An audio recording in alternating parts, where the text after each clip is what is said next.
বাইকখনত তেল নাই মানে সেইকাৰণে তেল ভৰাব ডিপু যাম 40 টকা ভৰাম মানে অলপ হিলালে মানে 1 কিলোমিটাৰমান গুচি যায় আৰু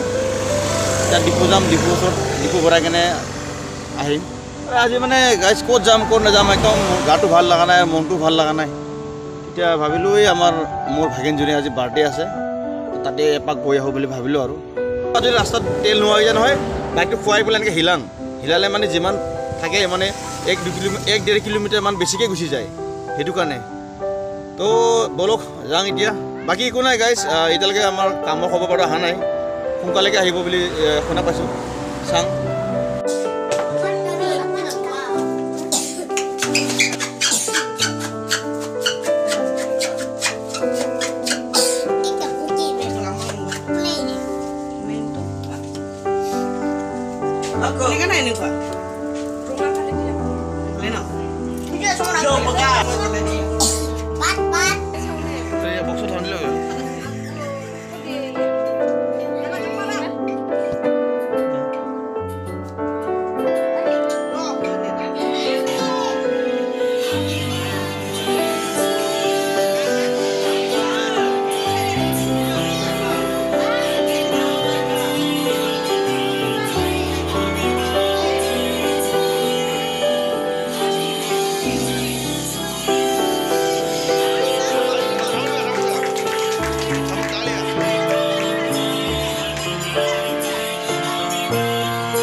তো গাইজ যেনেকুৱা আমাৰ জাতিত মানে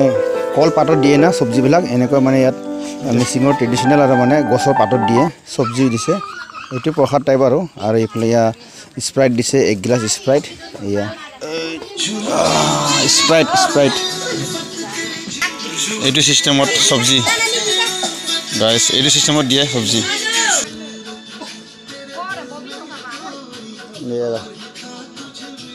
তো এয়া আৰু নৰ্মেল চিম্পল এয়া চব্জি খাইছোঁ এয়া কলপাতত নিমখ দি পেলাই অলপ মই নিমখ অলপ বেছি খাওঁ আৰু এয়া এনেকৈ থুলমূলকৈ সৰু সৰুকৈ পাতিছে আৰু মানে বাৰ্থডেটো